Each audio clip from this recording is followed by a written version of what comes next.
Vivien carefully made her way through the bushes of the garden, hoping to remain unnoticed. The girl was sure that there was no one here and she would be able to escape.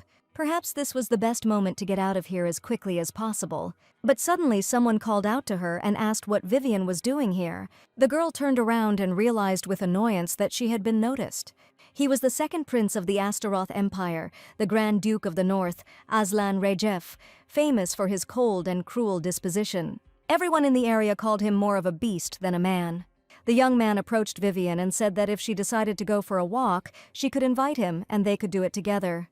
The girl tried to come up with a reason for her departure so as not to arouse any suspicions in the prince. Vivien had foreseen this situation. She knew that this could happen, so she had prepared an excuse in advance. The girl took out an envelope and said that she had received an urgent letter from her sister. Aslan looked at Vivien closely and replied that, as far as he knew, she was not that close to her sister, so it all seemed strange to him. He looked at the envelope and then back at the girl and asked since when the crown prince had become her sister. Vivien had already regretted 100 times that she had not examined the envelope more carefully, and now she had to somehow get out of this awkward situation. After all, the letter was from Hans, the crown prince, who was currently at odds with Aslan. But at that moment the prince suddenly approached Vivien, which the girl did not expect. Aslan reached out and snatched the envelope from the girl. The young man tore the letter into small pieces in an instant. Vivien was completely perplexed when she heard that it didn't matter who sent the letter now, and that such things were best thrown away. Aslan came very close to the girl and invited her to go with him to the bedroom. After all, as far as he remembers, she promised to spend time with him today. And then Vivien suddenly covered her mouth with her hand and coughed violently. When the prince asked if everything was okay, the girl replied that she had just felt a little chilly. Aslan hugged the girl and said that now was not the time to be sick and that she needed to return to the bedroom where she could rest, because very soon they would become real spouses. The prince added that he was sure that Vivien wanted this too, but the girl remained silent, and barely noticeable tears appeared in her eyes. It was a failure. She failed to escape, and Vivien was in complete despair. But she found herself in this situation simply because of one incorrectly written will. Even during her lifetime, Vivien read the book The Curse of Astaroth and did not even suspect that after a fatal accident she would become a hostage of this novel. The plot was this: the descendants of the hero who defeated the demon suffer from a curse that turns them into demonic beasts. Aslan Rejef Astaroth is the main character of the novel, and he too was not spared from this curse. And despite the fact that he was born in human form, he was destined to transform into a black lion. Moreover, his bride, unaware of his curse, was obsessed only with Aslan's power and beauty. Her name was Vivien, and it was her body that the unfortunate girl ended up in. But if everything goes according to the novel's plot, Aslan will fall in love with his half-sister Vivien, who is supposed to become the main character.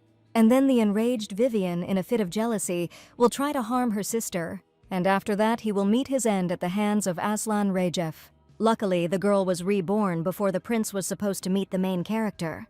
She accepted this fate and decided to live quietly, and when the time comes, she will congratulate Aslan and the main character on their love. But there was an important detail that was not mentioned in the original novel. Vivien was dying from a terrible disease, consumption. She had worked so hard to find a new life, but she didn't know that it would be time-limited. Unfortunately, there was no one around for the sick girl. All she had was an inherited fortune and a year to live. And Vivien decided to simply live the rest of her life in abundance, spending her fortune however she wanted. The girl decided to take a desperate step and run away, and it was then that she made that very will. Vivien intended to change her identity, and by the time the will was found, she would no longer be alive. No one will stop her from spending the rest of her life alone at one of the best resorts. Vivien decided that everyone would be better off without the villain and bequeathed her property and rights to the estate to her fiancé, Aslan. But her journey began with a meeting with bandits who demanded that she give up everything that was in the cart.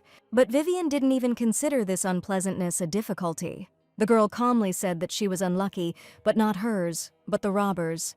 She resolutely took out her weapon and courageously prepared to defend herself. The girl's brave act made the bandits laugh. They considered this attempt commendable, but useless.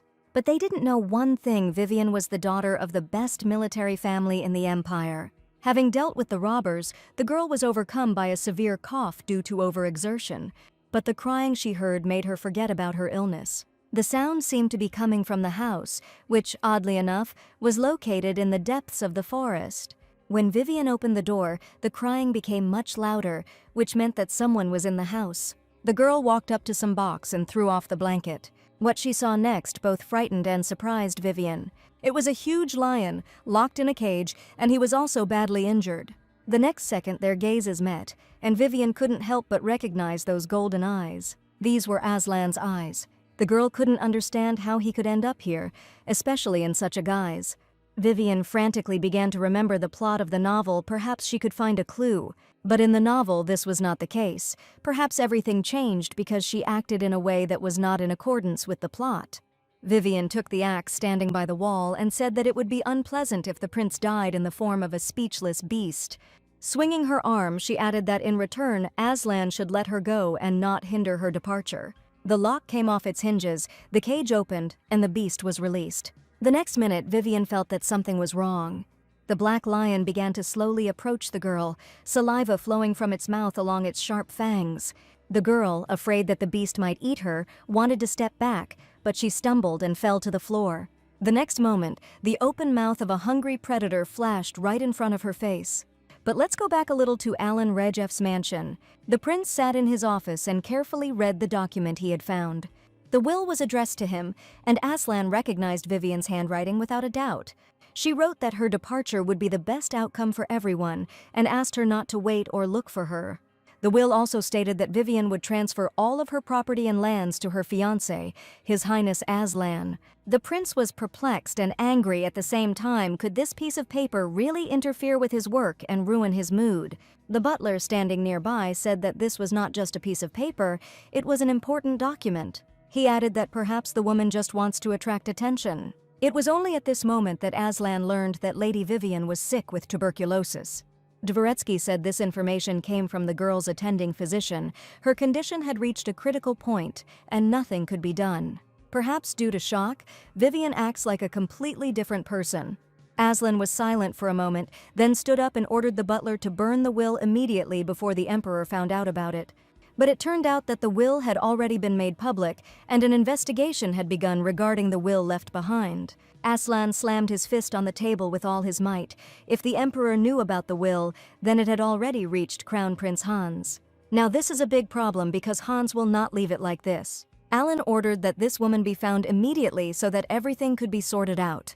If Vivien is still alive, she must be brought to the palace, otherwise the prince wants to see her body. Aslan was determined and ready to put on the most pathetic performance. The next morning, the prince said that it would be safer if he himself took part in the search for Vivien. He was told that it was the rainy season and it was dangerous, but Aslan didn't want to listen. The prince abruptly turned his horse towards the forest and ordered him to wait at the foot of the mountain.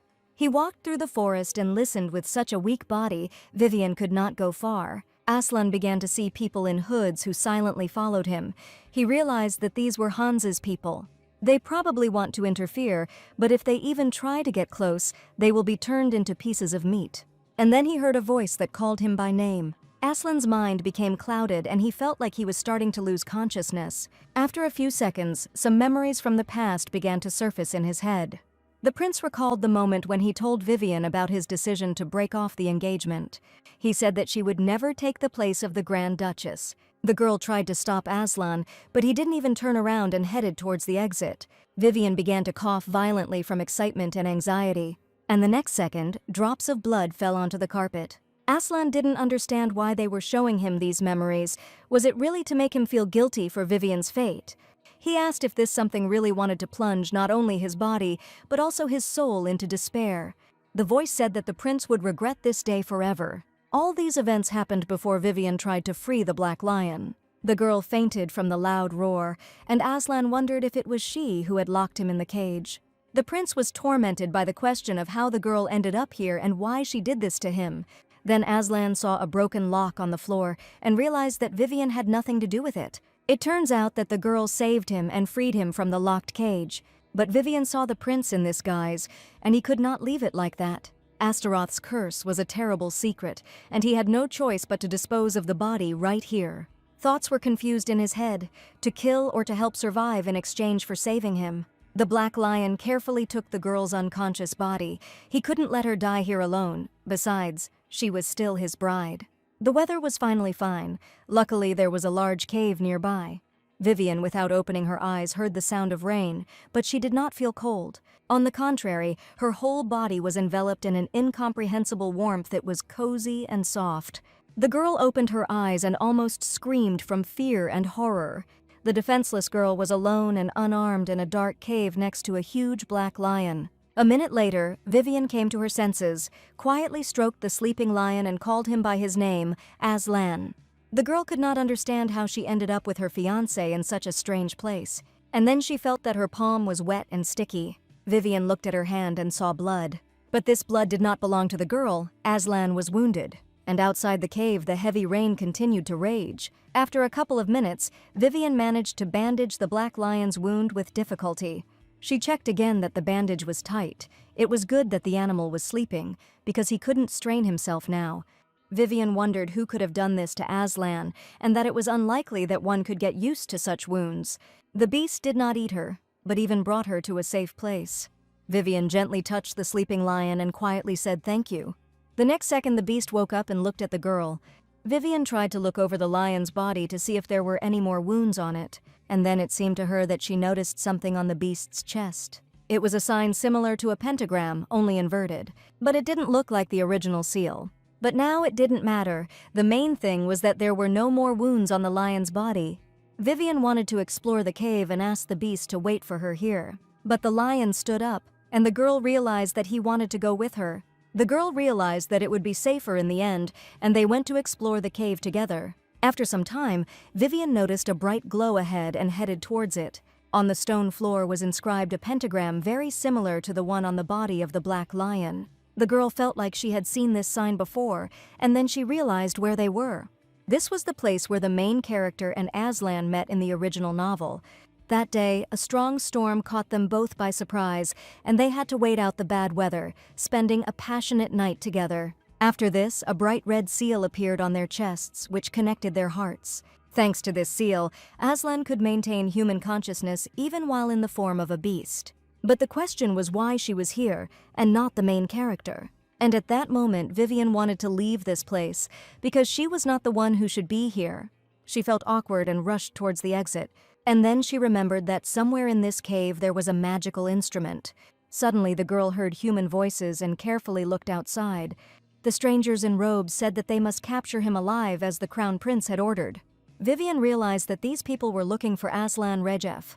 The girl quickly returned to the black lion and shouted that he needed to leave immediately, that they were being hunted. But the beast did not listen. On the contrary, he jumped out to meet the enemy and accepted the fight. Vivien noticed with horror that, due to the sudden movements, Aslan's wound began to bleed again. And then she saw how, because of the noise, stones began to fall from the cliff, and a plan immediately came to her mind. To attract attention, the girl loudly shouted at the strangers, asking how dare they mock the poor wounded animal. If they don't stop, she will find a way to deal with them and complain to the emperor. The people in robes didn't understand where this crazy woman came from, but they knew there shouldn't be any witnesses. The strangers rushed towards her to kill her, and Vivien was ready. A little more, and people will run up to the very entrance of the cave. One of them was already very close and swung to cut the girl into pieces. Vivien calculated everything, and at the right moment gave a strong tug on the rope she had prepared in advance. A multitude of stones and rock fragments fell down directly on the people in robes. Those who were buried by the collapse were still trying to call their comrades for help. Right before Aslan's eyes, Vivien's silhouette disappeared among a pile of debris and dust. He looked at the mountain of stones, and this time seemed like an eternity to him. Suddenly, Aslan thought he noticed some movement in silhouette. Vivien managed to survive. She managed to hide in the cave before the collapse began. Fortunately, the inside of the cave was not damaged. Once outside, the girl saw that the two strangers were still trying to carry out the order given to them. She instantly drew her sword and shouted that their death would be quick and painless. After what happened, the strangers no longer knew what to expect from this mad woman and rushed out of the forest. Vivien shouted something after the panties when she suddenly began to cough violently. The girl dropped her sword and fell exhausted to the ground. Blood, that damned blood again. Everything swam before her eyes, and she could barely make out the blurry silhouette of a black lion. Of course, she was prepared for death and even wrote a will, but she did not want to part with her life so stupidly in this place. But it looks like this was the end, and it needs to be accepted with dignity. Vivien no longer felt Aslan's warm hand touch her cheek.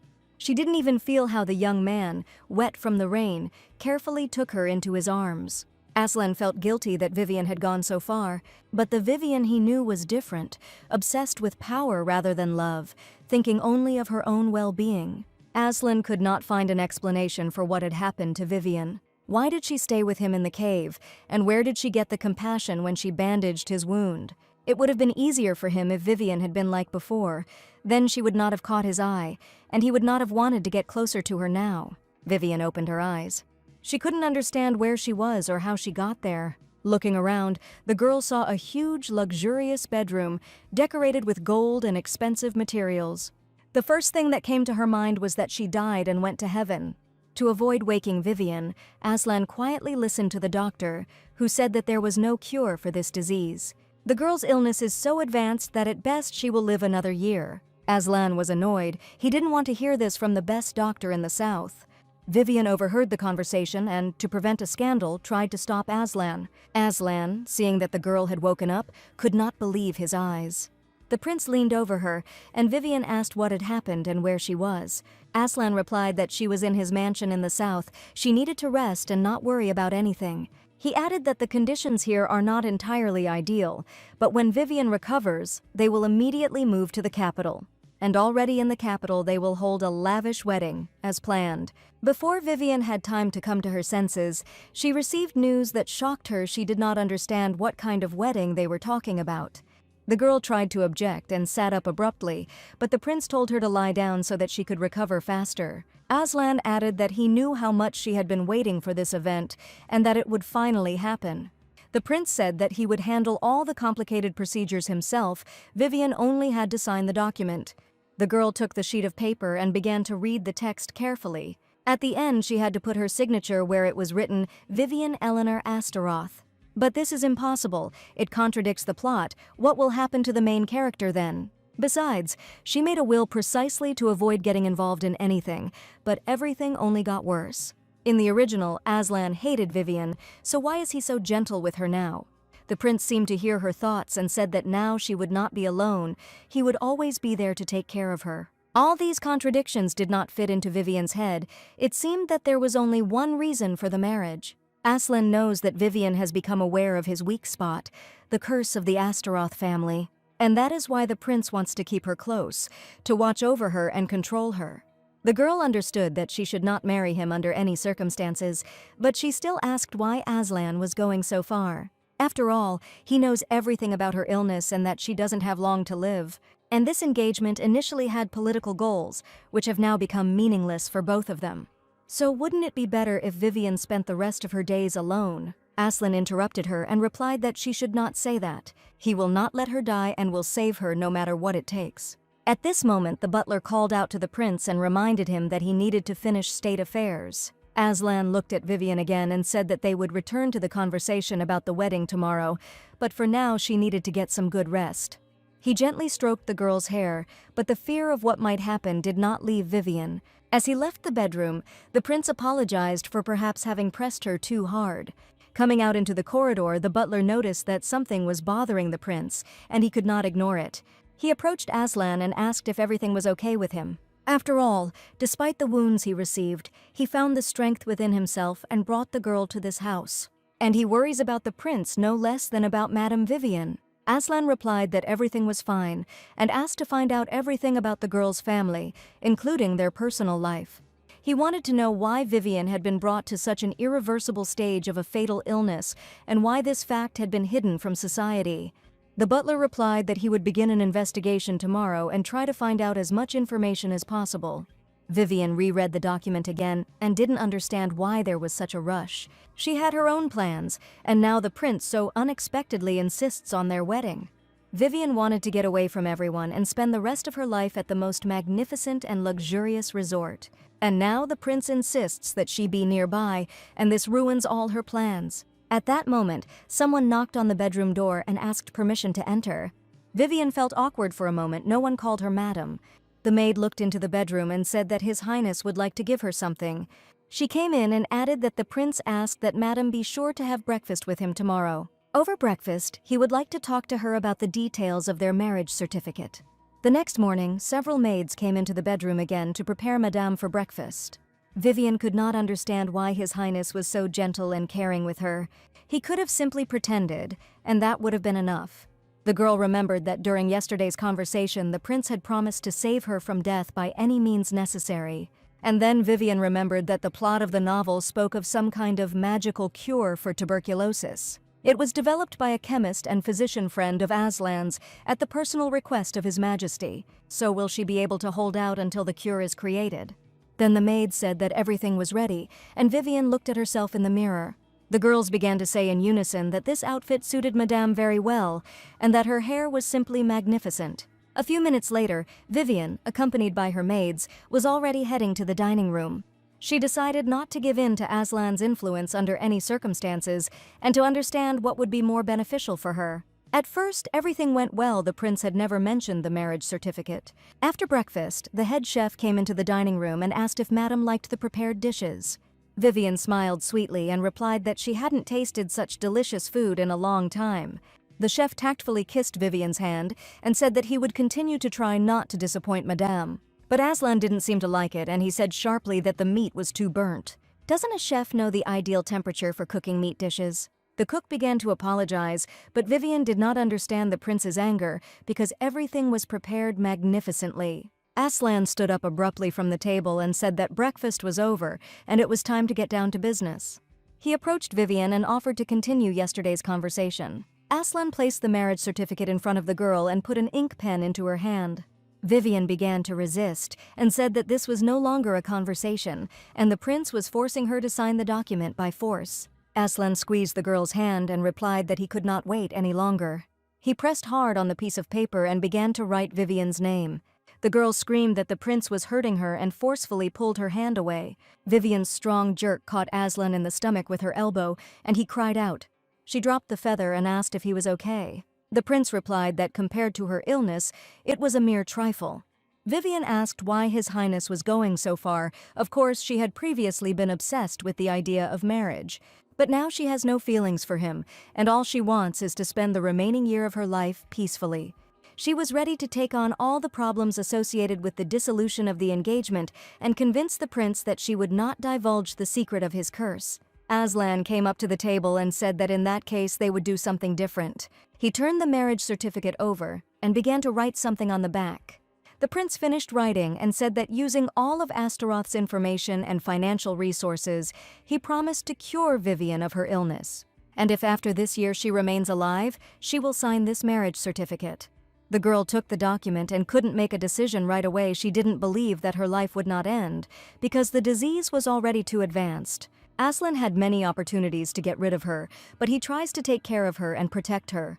And the fact that the prince is so persistently trying to persuade her, doesn't this mean that he can't just kill his bride? Maybe it's worth staying here and holding out until a cure for her is created. Still, Vivien didn't want to die, and she said she agreed. Aslan replied that he, in turn, would not insist on the engagement ahead of time and would fulfill his promise to save his bride. Thus, Vivien remained to live in the mansion of Prince Aslan Rajef and wait for the creation of a saving medicine. The girl understood that under no circumstances could she trust him 100%. Who knows what he really has in mind, and at some point he might change his mind and not fulfill his promise. Just in case, Vivien packed an emergency kit and was ready to escape at any moment. At that moment, Aslan entered the bedroom and caught Vivien by surprise. He looked around the room and said that it seemed like they had come to an agreement and come to a common decision. And now the bedroom looked like Vivien was about to run away. The scattered things and the suitcase in the middle of the room indicated all this. The girl had no choice but to play the role of a naive, stupid fool. Vivien looked at Aslan and tried to get out of this awkward and dangerous situation. She frantically began to collect the scattered outfits and items and said that she was simply looking for a suitable outfit. She just wanted to go out into the garden and get some fresh air, but she can't find a suitable dress. Due to her illness, she lost a lot of weight, and now all her outfits look ridiculous on her. Aslan grabbed his head and replied that she was worrying about such nonsense in vain. He added that Vivien always looks great to him and she looks beautiful in any outfit. The girl tried to understand whether such a stupid excuse worked and whether the prince believed her. Aslan urgently called the butler and ordered him to immediately cancel all his plans. He added that he and Vivien would immediately leave for the city and ordered a carriage to be prepared. Of course, the girl hadn't planned any walk, but now she would have to go to the city with the prince. Vivien tried to tell the prince that he shouldn't bother, that she could easily take a walk on her own, but Aslan replied that she was too ill to go out alone. The girl was upset. Everything didn't go according to plan again. But in order not to arouse the prince's suspicions, I had to remain silent and obey. Vivien didn't remember when she was just walking around the city lately. The thoughts in her head were working chaotically, and now she began to notice people and see city life. Even when she was at home, Vivien lived as if she were dead and could not fully relax and enjoy her freedom. After she was reincarnated and got into the affair, she was always getting into some kind of trouble. Aslan looked at the girl and warned her that there were a lot of people here and told her to be extremely careful. Vivien replied that he shouldn't worry. Everything would be fine. Walking down the street, they found themselves in a busy market and were walking between the rows of shops. While shopping, Vivien approached one of the counters, noticed bright iridescent stones, and asked Aslan what kind of treasure they were. The prince replied that these were magic stones and he could buy her anything. The girl said that it was necessary to do this. Since she didn't have magical powers, she wouldn't be able to use them anyway. Aslan replied that they could buy them simply as souvenirs, but Vivien could not understand why the prince was so eager to spend money on her. The girl put the stone back on the counter and said that she didn't need anything. Magic stones were for those who wielded magic, for those like His Highness. And then she noticed a counter opposite with various weapons. Vivien took one of the swords and said that this one suited her better. The merchant exclaimed with delight that for a girl she handled a weapon too professionally. The girl caught the prince's surprised look and thought to herself, she is the daughter of the famous military family Eleanor and will not give up so easily. Aslan couldn't read Vivien's thoughts. He only saw that she was simply magnificent with a weapon in her hands. And then the girl heard some strange sound and looked around warily. One of the townspeople shouted that he had noticed a thief and was asking for help. Of course, Vivien could easily catch him, but now she needs to remain calm and carefully hide her identity from the prince. But the man continued to call for help and ask the thief to return the thing because it was his mother's heirloom. And then Vivien couldn't stand it any longer and ran to where the screams were coming from. She saw the poor girl asking for the stolen item to be returned to her and claimed that she had seen everything with her own eyes. The thief brazenly shouted that he didn't owe anyone anything, and the next second swung at her. At that moment, Vivien ran up and grabbed the thief's hand, thereby preventing the blow. The man suddenly pulled his hand away and asked who she was and where she came from. He clenched his fist and told her to get lost if she didn't want it right now. And then the thief felt someone tap him on the shoulder from behind and turned around. It was Aslan, and he asked who he dared to raise his vile little hand against. The thief realized that the forces were unequal and handed over the stolen item. The girl hugged the bag containing the family heirloom and began to thank the strangers for their help. She asked the stranger to state her name so that she would know to whom she was grateful for her salvation. At that moment, the city guard approached them and asked if everything was all right. Vivien didn't need this meeting with the guardians of order at all. She grabbed Aslan and dragged him out of the market square. The girl watched them go, hoping that they would meet again someday. And the girl ran between the shopping rows, tightly clutching the prince's hand. Suddenly, Vivien stopped abruptly, let go of the prince, and began to apologize for grabbing Aslan without permission. The prince looked at the girl and said that she had just called him by name for the first time in a long time. Aslan himself took Vivien's hand and asked her not to call him Your Highness anymore. At first the girl was embarrassed, but then she replied that from now on she would call him by his name, Aslan.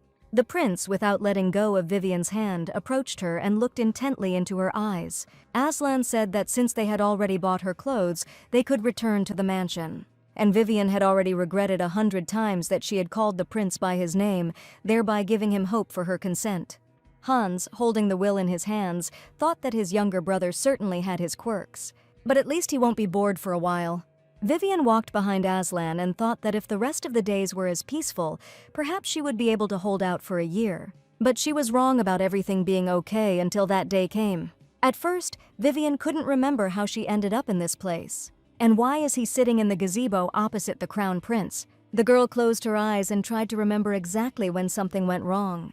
That morning, she asked Aslan to let her go to the bank alone. The prince agreed and replied that he would give her his best guard. But somehow Vivien managed to persuade Aslan, and she got into the carriage and went to the city alone. After some time, the area seemed unfamiliar to her, and the girl asked the coachman if this road led to the bank. But he, remaining calm, replied that they were taking a shortcut. Finally, the coachman said that they had arrived and opened the carriage door. But it wasn't a bank. Vivien was standing in front of some mansion she didn't recognize. Now the girl understood that she had been kidnapped, but she remained calm, accepting this turn of fate. The crown prince politely said that her coachman had accidentally taken a wrong turn, and since that was the case, he suggested that the girl take a little rest. The girl understood that the crown prince was lying, but that was exactly how the plot of the original novel unfolded. She remembered that Prince Aslan Astaroth and Crown Prince Hans Astaroth were sworn enemies. Unlike Hans, Aslan Astaroth was the son of a concubine servant, making his older brother the prime candidate to inherit the throne. Hans knew that Aslan had been cursed by Astaroth, but this curse was a time bomb that could be activated at any moment. The crown prince considered this a dangerous problem for the imperial family, and that is why he tried to control Aslan. Vivien was wary. Her presence here was probably connected with Aslan. The girl's thoughts were interrupted by Hans's voice, who calmly asked if she liked the beautiful view of the sea. He added that it is because of this view that he often comes to this mansion, and it lifts his spirits. And now, thanks to Vivien's arrival, he likes this place even more. The girl lied that she was not feeling well, and that it was better for her to leave his mansion. The crown prince replied that the imperial family was aware of her illness, and everyone was very worried about her health, which is why she was here, and Hans would like to recommend a good court physician to her. Vivien didn't believe his words. It seemed like the prince was testing her. Hans continued by saying that he was surprised at his younger brother's carelessness if he never showed the lady to a good doctor. The prince's words sounded like he was trying to drive a wedge between her and Aslan. The girl replied that she understood her fiancé. He simply did not want to abuse his power for personal gain. And if the crown prince had no more topics for conversation, she would like to leave. At that moment, a cat came up to Vivien and began to cuddle with the hem of her dress. Hans said that he had heard somewhere that she had a talent for taming animals. The beast doesn't listen to him. Maybe Vivien can help with this. The girl replied that, on the contrary, she seemed very kind and calm. And then the crown prince said that this was not the cat we were talking about. Suddenly Vivien heard some footsteps behind her. It was Aslan, and he said that Hans had no right to just take his bride and bring her to him. The crown prince stood up from the table and replied that his brother must protect Vivien. It would be unpleasant if some dangerous beast targeted her. With these words, Hans smiled slyly and looked at his brother. Aslan looked back and said that he was a little sorry, but this tea party was over. And Hans brazenly approached Vivien and said that he would wait for her visit again in his mansion. The girl was shocked. The crown prince's behavior looked as if she had come here on purpose. Vivien began to cough violently out of excitement and covered her mouth with her hand. Aslan told Hans that if something happened to her because of him, he would not let it go. The crown prince stroked the cat and replied that it seemed Vivien was already delighted with another animal. And then he added that his brother was not looking for love, but only hunting for her fortune, and when she faced the truth, he would look at her face. He will be looking forward to this moment. The doctor said that due to a recent incident, Madame's health had deteriorated significantly. Aslan replied that he felt guilty and would never let Vivien go alone again. He knew that his brother had come south for a short time, but he could not imagine that he would hunt for his bride. If his brother tries to sow discord between him and Vivien, he will be very angry. At that moment, for the sake of his bride, Aslan was ready to kill Hans and everyone who stood in their way. And at the same time, it seemed to him that he understood his brother completely. But now Vivien believes him and his words. Unlike the day he said that this Villainess would never become his wife. Aslan returned to Vivien and decided to ask directly how unpleasant he was to her. But at that very second, he realized that he was not ready to hear an answer that was unpleasant to him and asked to forget about his question. And yet the girl replied that she did not feel any hostility towards the prince. Vivien wanted to add something, but at that moment she was overcome by a strong cough again. The doctor immediately said that now the lady needed absolute rest and suggested that everyone leave her bedroom. The prince walked down the corridor of the mansion, and Vivien's last words did not leave his head. But he was afraid of the moment when the girl would have to face his true nature. Who knows how her opinion of him will change after this? Will this feeling of hostility remain if Vivien encounters a dangerous beast? Aslan was afraid of her death. He did not want to let her go, to lock her up and hide her from everyone, so that Vivien would always be reflected only in his eyes. The girl reflected on the fact that everything that was supposed to happen to the main character was now happening to her. And if this is not a coincidence, then, according to the novel, something should have happened next. A few days later, the prince was informed of the arrival of an envoy from the imperial palace. The letter stated that Aslan Rajef Astaroth and Vivien Eleanor were not receiving permission to marry.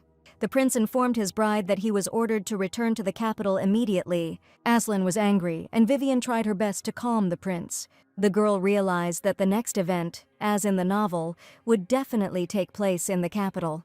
But it would be better for her to stay in the mansion and not steal events from the main character.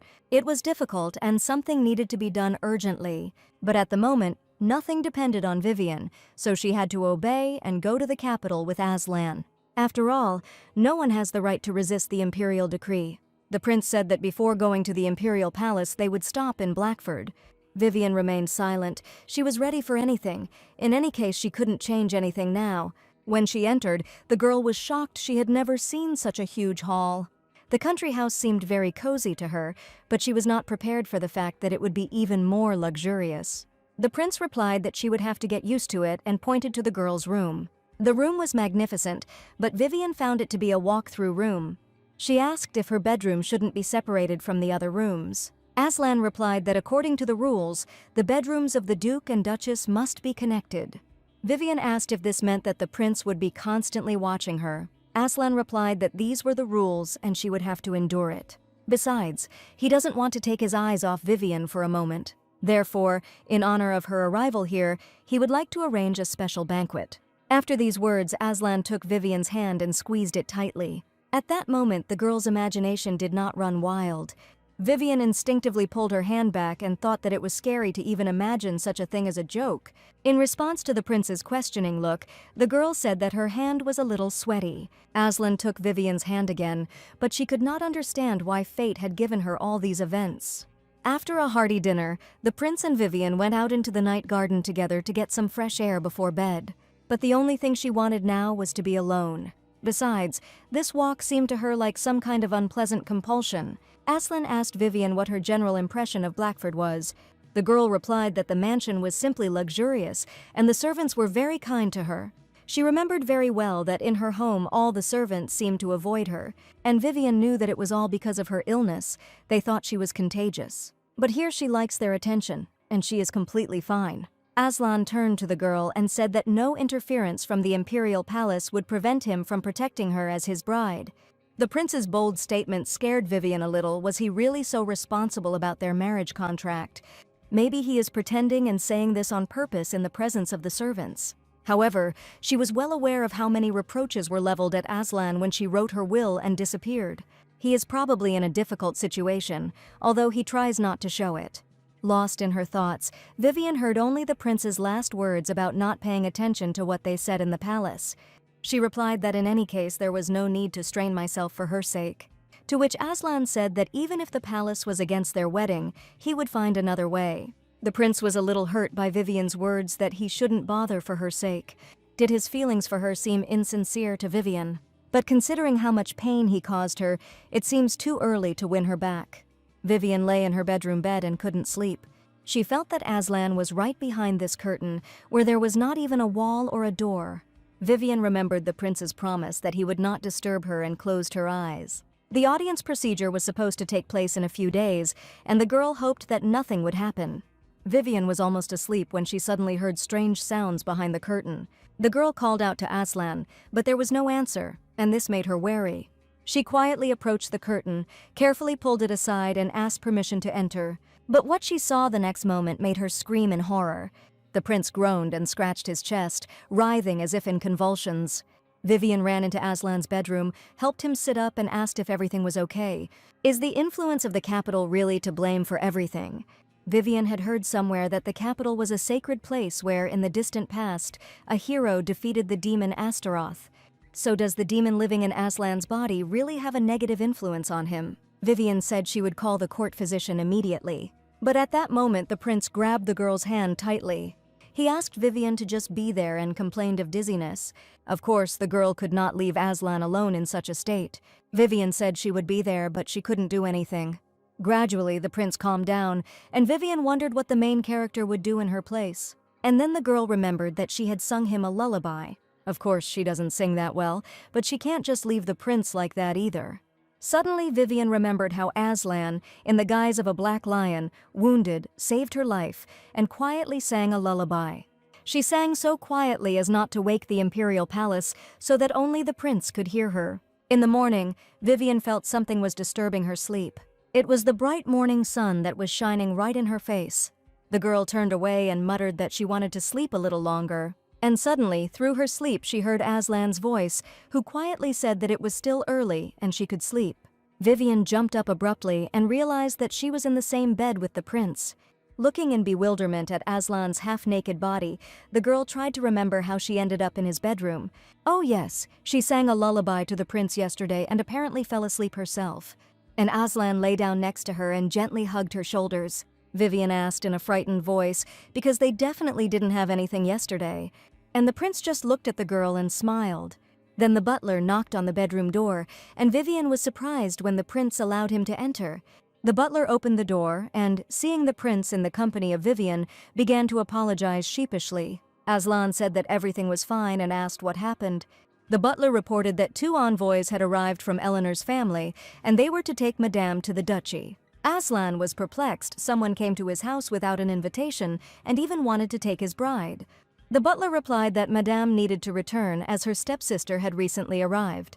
And only now did Vivien realize that they were talking about the main character named Iris. The prince got out of bed and, putting on his shirt, was about to leave the room.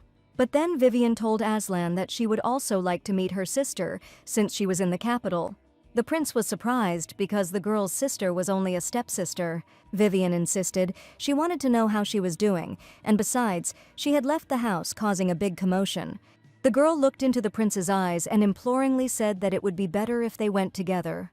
She added that if her father found out how strong their relationship was, he wouldn't scold her too much. Aslan could not resist Vivien's request and agreed. After breakfast, a carriage was immediately brought in and headed straight to meet the arriving guests.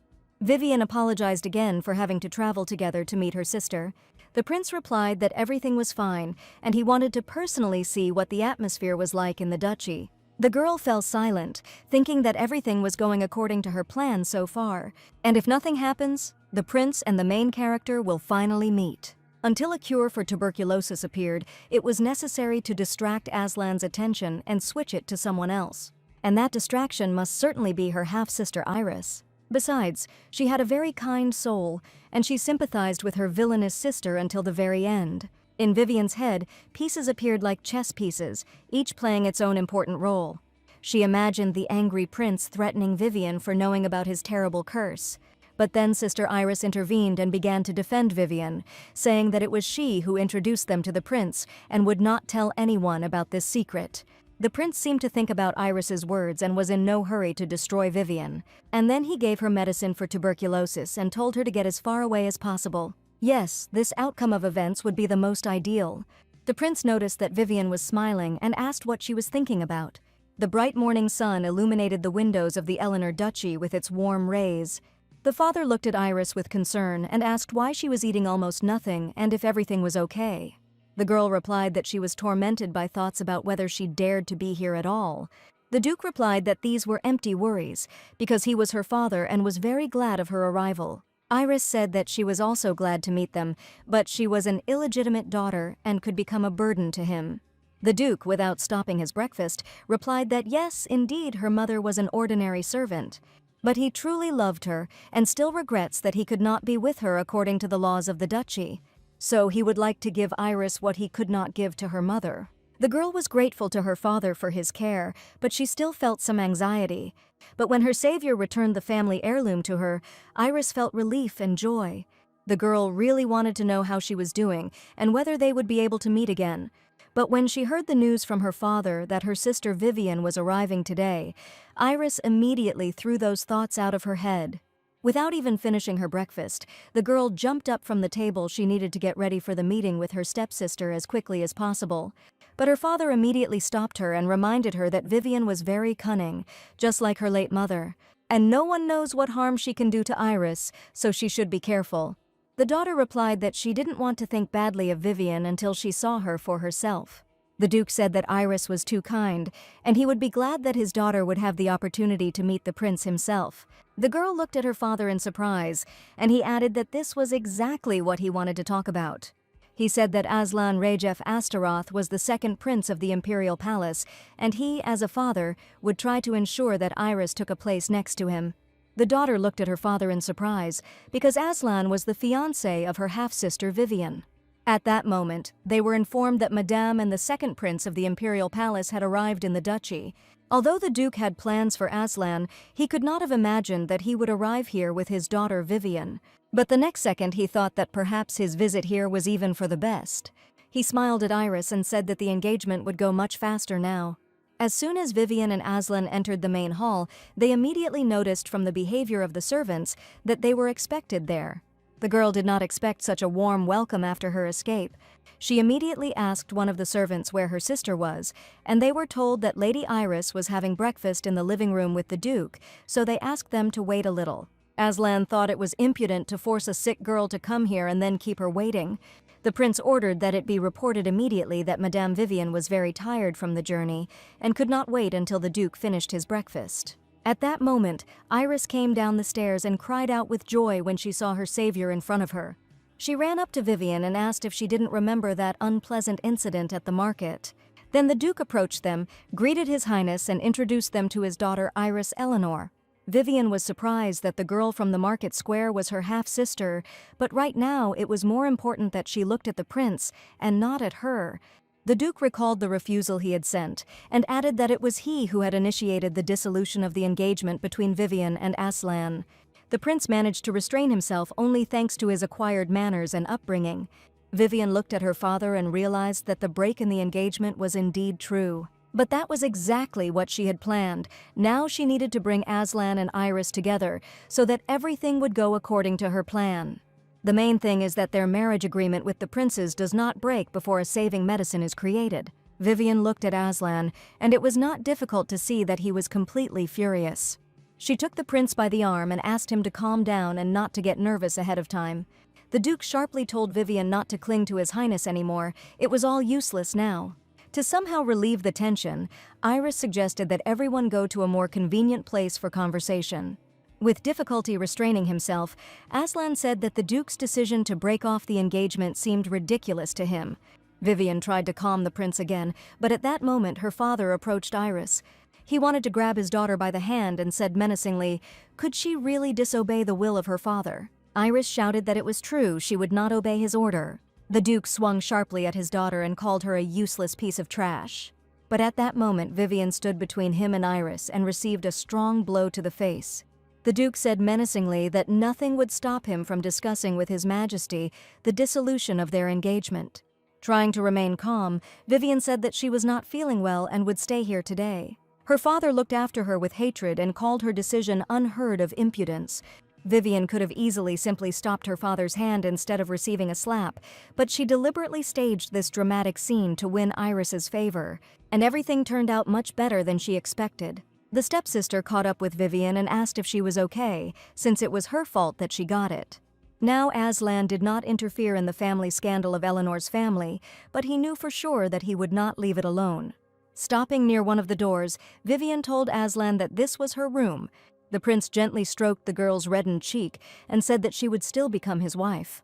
He added that Vivien now needed to rest and asked her to promise not to get into any more arguments with her father, so as not to make the situation worse. Aslan said that she didn't need to be nervous, at least for the sake of the one who loved her so much. And he, for his part, will always try to protect her from any troubles. At some point, Vivien felt like she heard those words, only it was a long time ago. Aslan left the girl to rest and added that he needed to take care of some business. The girl looked after him after all. Aslan was the most mysterious man of all she knew. The prince left the room and walked decisively towards the living room. The Duke, seeing His Highness, tried to apologize for this unpleasant moment with Vivien, but Aslan interrupted him. He said that he had other business with the Duke. Aslan would like to know more about the engagement proposal between him and Iris Eleanor.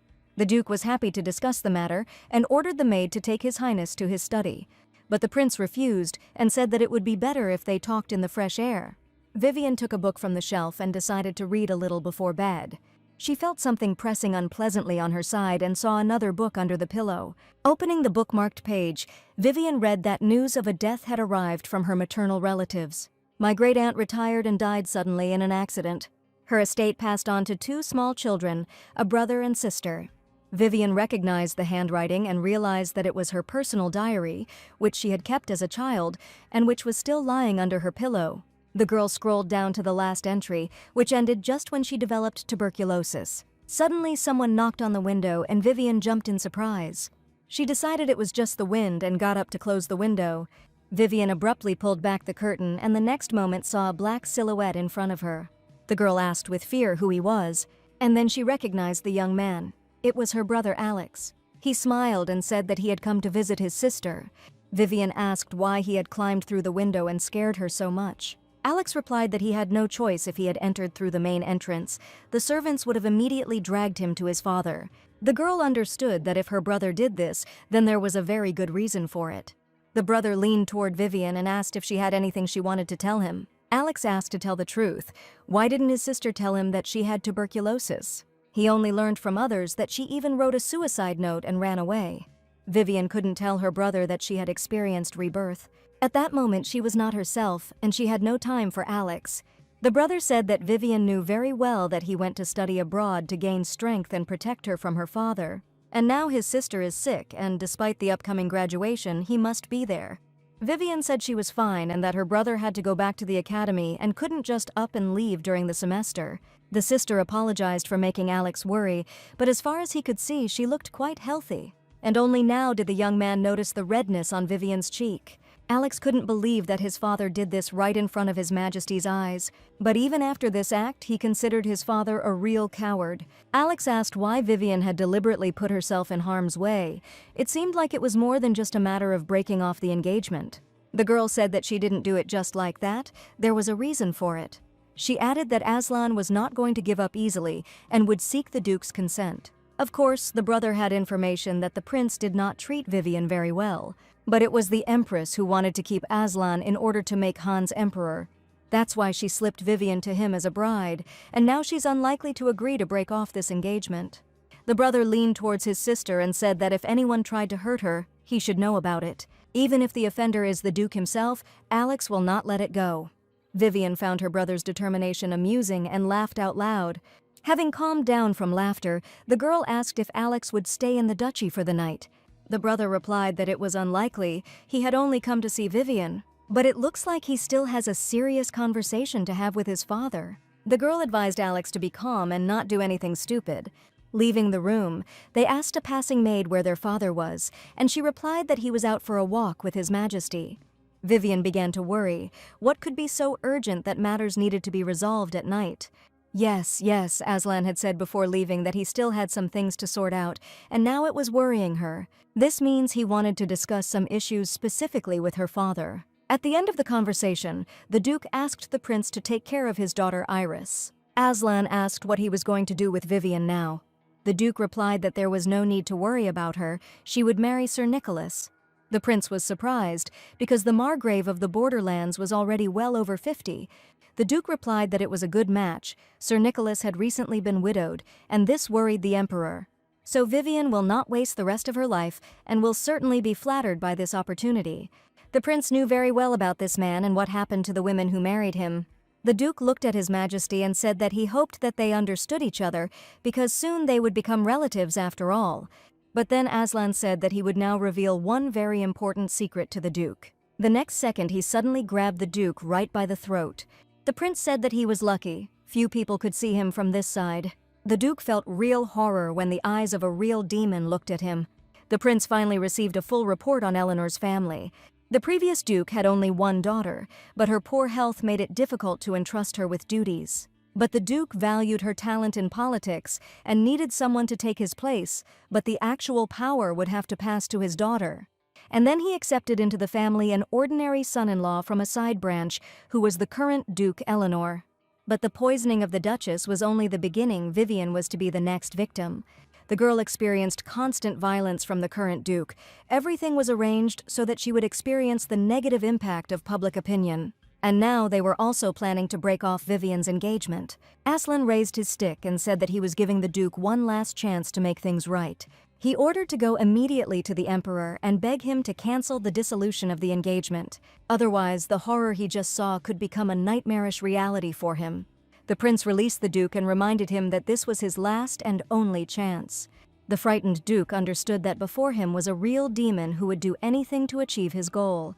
But he plucked up his courage and asked what benefit His Majesty had from some Vivien and why he cared so much about her. Aslan replied that the Duke would never understand this with his weak mind. This girl has penetrated his mind and heart, and everything belongs only to her. Vivien woke up, but she didn't want to open her eyes, much less get up. Then she felt with her hand that her bed was somehow warm and soft. The girl opened her eyes and saw Aslan sleeping peacefully next to her. When the prince opened his eyes, Vivien said she hadn't even heard him enter. She asked where he went at night, but Aslan only silently pressed the girl to his chest. It seemed to her that she had already experienced this feeling of calm and bliss. Vivien asked if his activities yesterday had anything to do with his father. The prince did not answer and pretended to fall asleep again. At that moment, Alex burst into the bedroom and exclaimed in a cheerful voice that he had brought morning medicine for his little sister. Vivien turned around sharply and opened her mouth in surprise.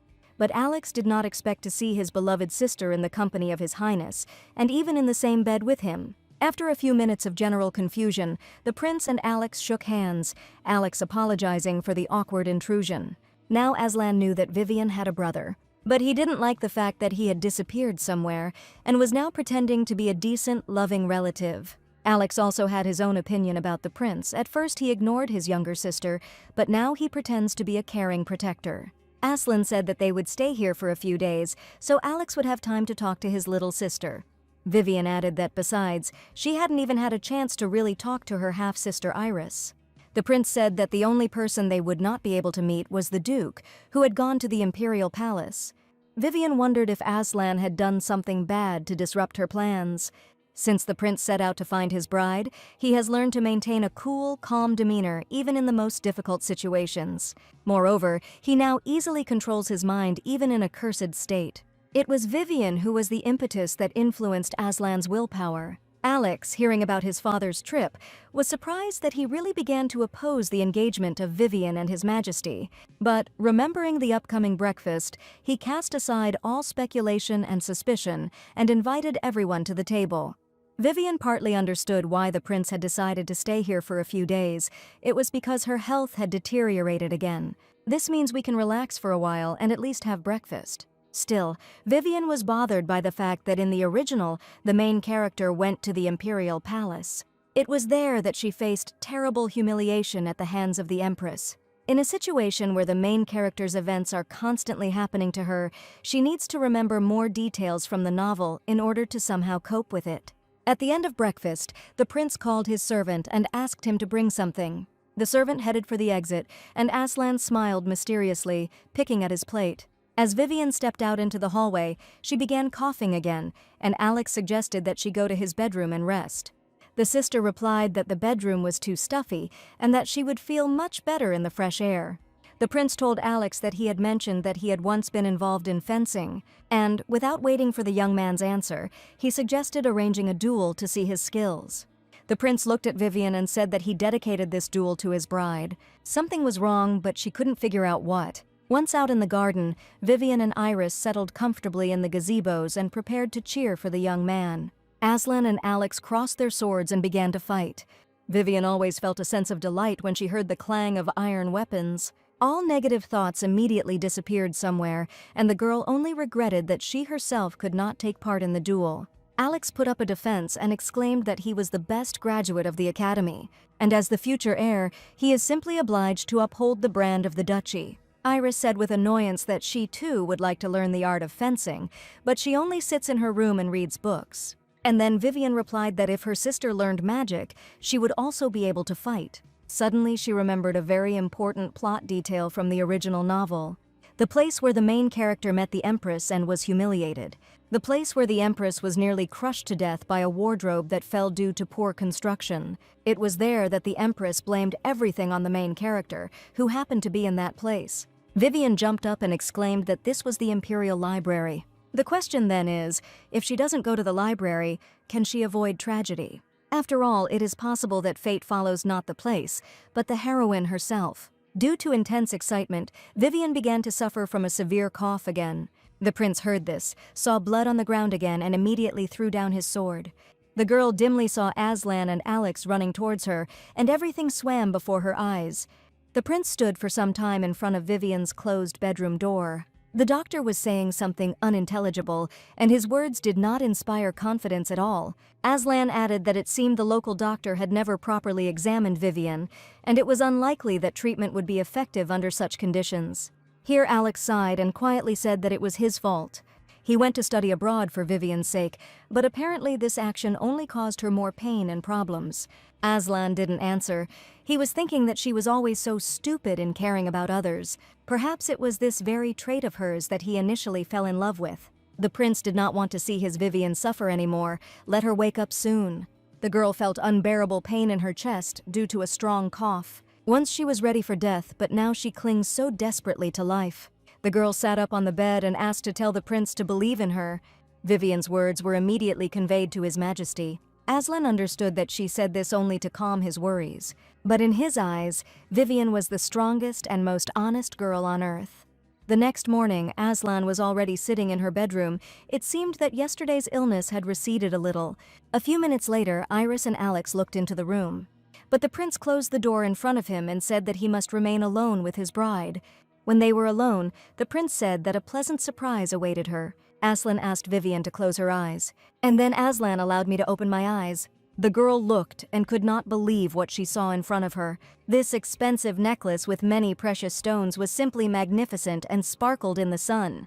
Vivien wondered why such an expensive gift was given, and without any special reason. She thanked the prince. She had to continue pretending until she received the coveted medicine. The prince didn't seem to like Vivien's dry answer and said that he was always testing her, and it's already becoming difficult for him to bear it. The girl got scared and realized that she needed to somehow save the situation. Vivien said she was grateful to him not only for the necklace he gave her, but also for bringing her here and helping her meet her family. It seemed to work. The prince walked up to the girl and gently kissed her on the forehead. Left alone, Vivien thought that the real villain from the novel probably also dreamed of being happy. Perhaps if she were in her place, she could give her such a good ending. With these thoughts, she threw the diary into the fireplace, and it immediately burst into a bright flame. Then Alex came in, and they stood silently near the fireplace and looked at the burning flames. He turned to his sister and suddenly suggested that she run away with him. The sister asked what would happen to Eleanor's estate, but the brother replied that Vivien's life was more important to him. The girl looked at Alex but replied that she would stay here. After all, His Majesty promised that he would cure her illness, so her brother should not worry about her. Besides, someone has to protect the inherited property. When Vivien felt much better, she and Aslan went to the imperial palace. The girl said that she was worried about her father's behavior.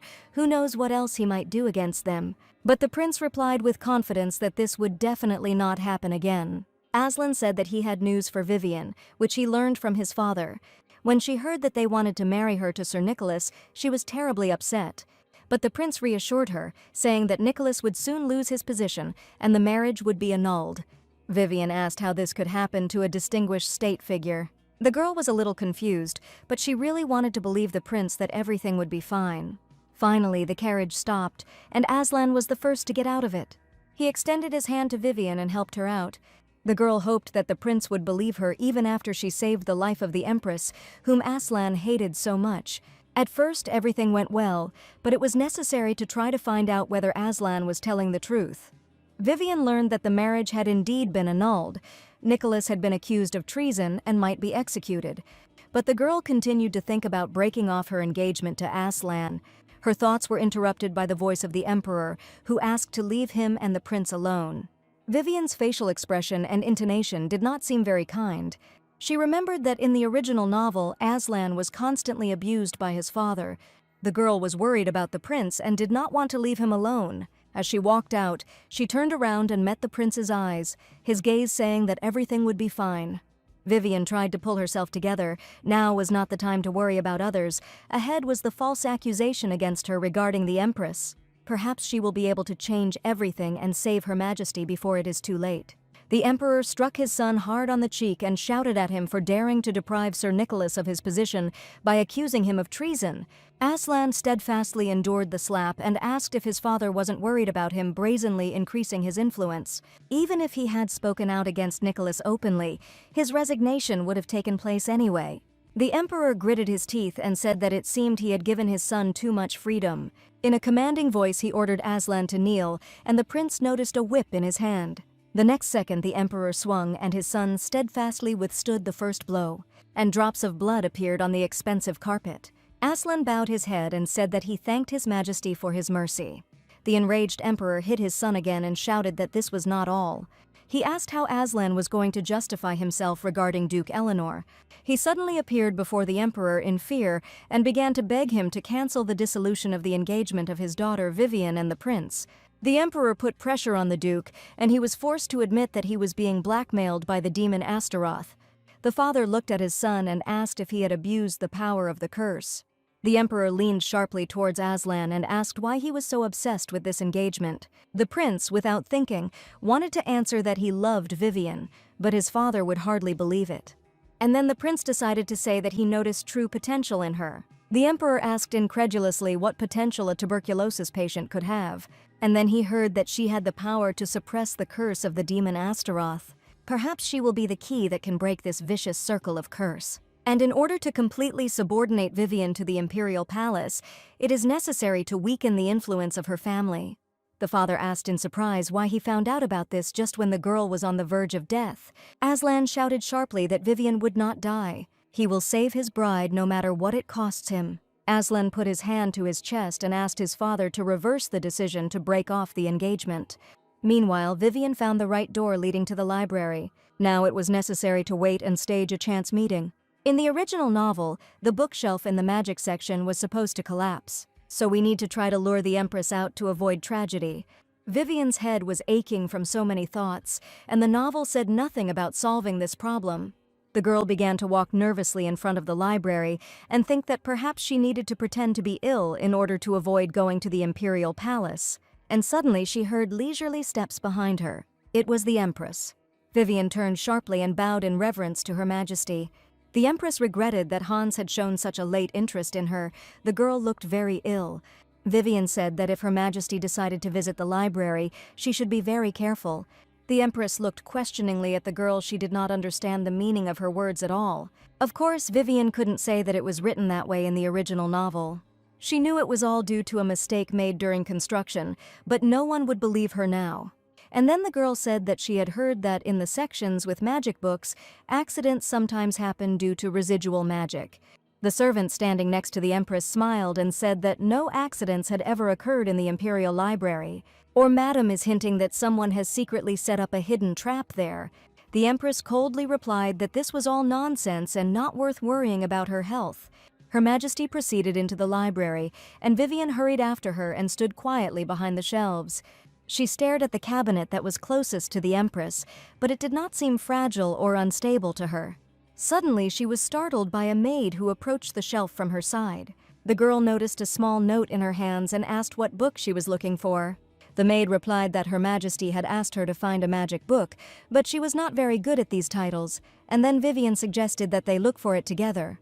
She was lucky and found what she needed on one of the shelves and extended her hand. Suddenly, the next moment, Vivien felt as if she had received a strong electric charge. She looked at her palm and saw a strange powder. The girl assumed that this was the residual magical energy from the books. Then the maid came up and Vivien gave her the book she had found. The maid thanked Madame and headed towards the Empress, and Vivien looked at her palm again. She felt as if she had already experienced something similar to the tingling sensation she had just experienced, and the girl remembered that the same thing had happened to her near the shop with magic stones in the market square. Then she took one of the stones that she liked, but immediately threw it away and asked Aslan what it was. The prince took her hand and explained that it was an explosive magic stone that exploded when magic was poured into it. It is so powerful that even a person who does not possess magic will feel its power. Vivien smiled sweetly at the merchant and said that customers should be warned about this. The girl remembered the magic dust on her palms and did not understand who could have brought a magic stone to the library, and most importantly, why. She saw the maid handing the book to the Empress, and she asked where she found it. The girl pointed to the shelves and said that Lady Vivien Eleanor had helped her find the book. The Empress looked at Vivien and then ordered the maid to take her to those shelves. At that moment, Vivien was very afraid that an irreversible tragedy was about to happen. She tried to block Her Majesty's way and shouted that she was not allowed there. And then the Empress saw some bright light on the top shelves of the rack. There was a blue magic stone lying on the shelf between the books, and it was from it that this glow came. The shelf wobbled and Vivien ran as fast as she could towards the Empress to save her from danger. She managed to knock Her Majesty to the floor, thereby saving her from the huge pile of books falling on them. A few minutes later, both came to their senses and saw a heavy bookshelf lying very close. The servants, seeing the horror that had happened, rushed screaming towards Her Majesty and the lady. Vivien helped the Empress sit up and asked if she was okay. Her Majesty grabbed her head, not understanding what had happened, and asked to call the court physician. And then the librarian said that he noticed some kind of light coming from the skirt of the maid who brought the book. The girl said that perhaps she just got dirty with something. But everyone started insisting on showing their pockets until no one left the library. She had no choice but to put her hand in her apron pocket and take out a couple of magic stones. Vivien recognized them. They were magical explosive stones. Now Vivien understood for sure that this was not an accident that could have ended in tragedy. It seems that the other people present did not think that the sudden fall of the shelf was an accident. The librarian ordered the maid to be seized immediately, but the poor girl tried to say that she was not guilty of anything. Vivien looked closely at the Empress to see if she would believe the maid. But the main thing was that now no one would falsely accuse Vivien of what happened. But on the other hand, if the maid was guilty, then why didn't she run away from the library right away? The Empress did not start a showdown and ordered the servant to be taken to the torture chamber. Here, Vivien said that before Her Majesty did so, she would like to add something. To handle such a powerful explosive stone so skillfully requires highly honed magical skills. The accused servant didn't know the magical language at all. She couldn't even find the necessary book on her own, and Vivien told about their conversation with the maid near the bookshelves. The note contained the title of the required book, which the maid could hardly read on her own. Therefore, it is unlikely that she could skillfully handle such a magical stone. Here, the librarian objected. The maid could have simply pretended that she did not know the magical language. In any case, this stone was found in her pocket. Another maid added that it was strange that the girl did not run away from the library after what happened, but was the first to run up to Her Majesty, and even with such evidence in her pocket. Vivien looked at the librarian. Perhaps he was the culprit. He was very persistent in trying to blame the poor girl. After all, to manage such a large library, and especially magical books, you need to be very well versed in magic. And this librarian is the one who fits the bill like no one else. He is the only one who knows this place like the back of his hand. But you can't just accuse a person, you need evidence. Vivien said that it was worth paying attention to the fragments of the magic stone that brought down the cabinet. If we can find out the source of the magic that remains here, we can find the criminal who wanted to harm Her Majesty. Vivien walked up to the maid, took her hand and said that if someone other than its owner touched the stone, a rejection reaction would occur. She placed the fragments of the stone on the girl's palm, and everyone saw the reaction, which meant the stone did not belong to the maid. Vivien glanced at the librarian and added that if the fragments fell into the hands of the owner, there would be no such reaction.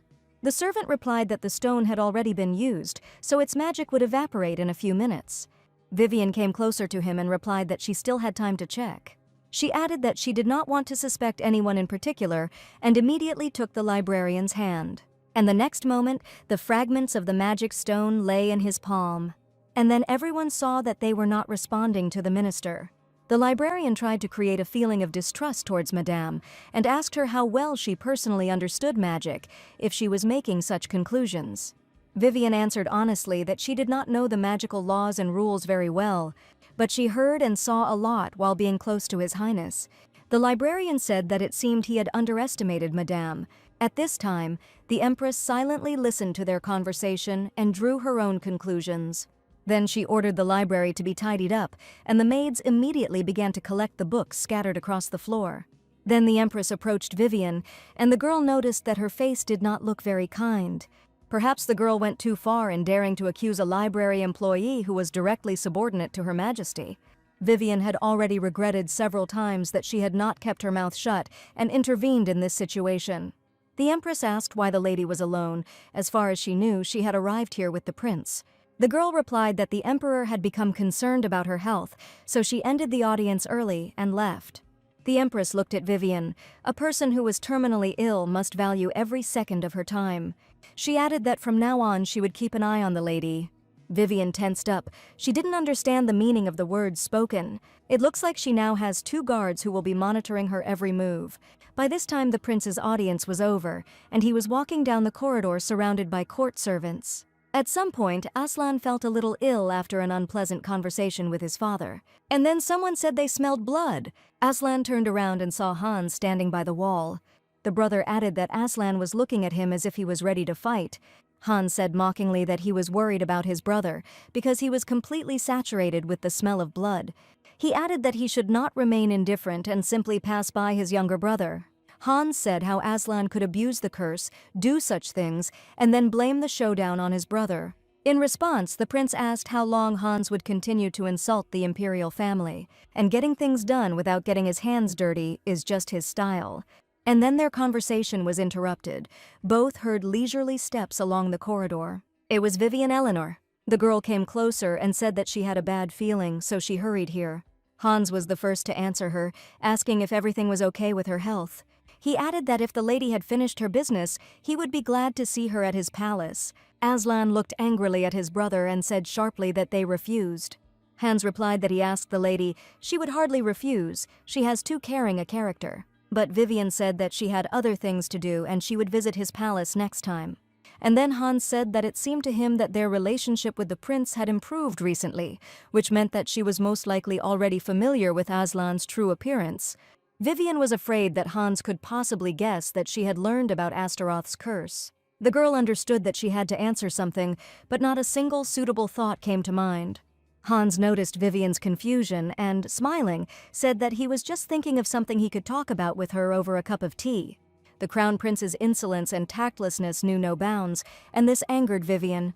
But thank God he turned around and walked away, and then Vivien remembered that Aslan was standing nearby. She turned to him and said that she didn't always understand his brother's jokes. And then it seemed to Vivien that Aslan was feeling very bad. He could barely stand on his feet. And the next second, she noticed bloodstains on the prince's clothes. Aslan had to tell Vivien how his conversation with his father ended. Now the girl understood why she had such an alarming premonition. Vivien ran to the carriage for the medical kit and said that she had to do what she could and ordered the prince to take off his clothes immediately. Aslan looked at the girl and replied that his body hurt, so he would not be able to undress on his own. Vivien had no choice but to move closer to the prince and touch the first button. Aslan said that if she touched his wounds, it would hurt him a lot. Finally, the shirt was removed and Vivien saw severe bruises on the prince's body. The wounds turned out to be much more serious than Vivien had expected, and she suggested calling the court physician, but Aslan replied that her help would be sufficient. The girl disinfected the napkin and asked the prince to be patient for a little while. And then Aslan looked Vivien in the eyes and began to apologize for the fact that she now saw him as weak. The girl replied that everyone has weaknesses, and in such cases one must accept the help of others. Aslan had a difficult and lonely childhood, and it was very similar to Vivien's childhood, and this made her feel sorry for the prince. Suddenly, he extended his hand to her and asked if she would always be by his side. Aslan did not wait for an answer and hugged Vivien tightly. The girl answered in agreement. That's exactly how she should answer now. But Vivien knew that as soon as they returned to Blackford, he would become the same, strong Aslan. One night, my father left alone and there was no news from him. Everyone thought he had disappeared. Sometime later, he was found dead in the forest. The cause of death was a fall, and the funeral took place in a quiet family circle. But no one cried over the death of their father, and neither did Vivien. She just felt some kind of strange and unpleasant premonition. Brother Alex, who was supposed to return to the academy, unexpectedly inherited the title of Duke. Thanks to Aslan's help and advice, the title succession process went smoothly, and Iris was now officially accepted into the family. This was good news for everyone, but not for Vivien. She was the only one whose situation was getting worse and worse. The day before, Vivien got up as usual and began her morning preparations for breakfast. Then she looked at herself in the mirror and noticed some kind of mark on her chest. Vivien called the head maid and asked what the mark meant, but the woman replied that she could not see anything and asked her to get dressed quickly. The girl buttoned her dress and wanted to know where it came from. And then she remembered that there was a similar pattern in the novel, but it was a little different and a different color. The main character's sign was so bright that she had to wear closed dresses, and Vivien's sign was more like the one she saw on Aslan in the cave. The girl wanted to know if Aslan knew about this sign, but she could not ask the prince about it openly. Vivien approached the door of the prince's office and suddenly heard Aslan ask someone if he could keep his mouth shut, and the voice answered him that he always watches for strangers entering. Vivien carefully approached and listened as the butler asked the prince if he had really made his final decision. He added that he understood His Highness's will, but he thought it was reckless. After all, in the worst case, Madam could die. Suddenly, the butler thought that someone was standing outside the office door and eavesdropping. He walked abruptly to the doors, opened them, and looked out into the corridor, but there was no one there. Vivien stood around the corner, covering her mouth to hide her identity, unable to understand the meaning of what she had just heard. Could it be that this time the prince has decided to deal with her? Of course, Vivien didn't expect a reward for her kindness, but she couldn't imagine that Aslan would commit murder to keep the secret. The girl thought that they had become very close lately, but most likely these were just her naive thoughts. Vivien walked to the window, looked at her reflection, and decided that in any case, she had to deal with this magic circle, even if it was in secret from Aslan. Now Vivien had no choice but to go to that man. He was the great mage from the original novel who led the Mages Guild. It was he who helped the main character awaken her magical powers. Vivien knew where to find him according to the novel. Now all that was left was to wait for the right moment. The next day, the girl, accompanied by the prince, walked out of the gates of the mansion. The prince said it would be a simple walk, but he himself was armed and in full dress. Aslan added that he had rented the place in advance, and no one would be able to disturb them. It all looked like preparation for a crime, but the fact that the place they were heading to was near the Magician's Guild was reassuring. Vivien realized she wouldn't have another chance and clutched the hem of her dress tightly. The girl told the prince that she noticed a shop nearby and asked permission to go there alone.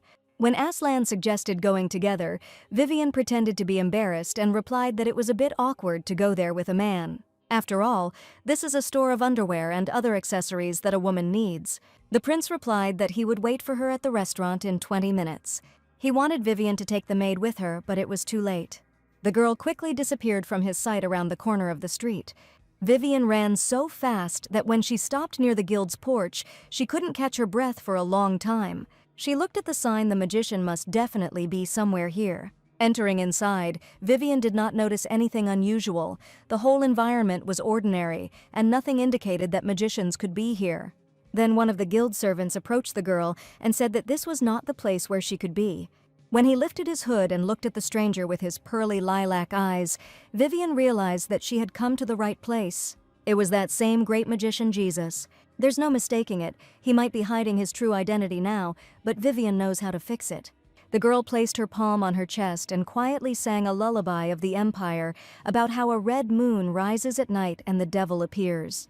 The young man removed his hood, and Vivien's eyes were blinded by a bright light.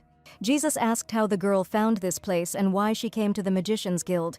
Vivien asked to look at the mark that had recently appeared on her chest and tell her what it could mean.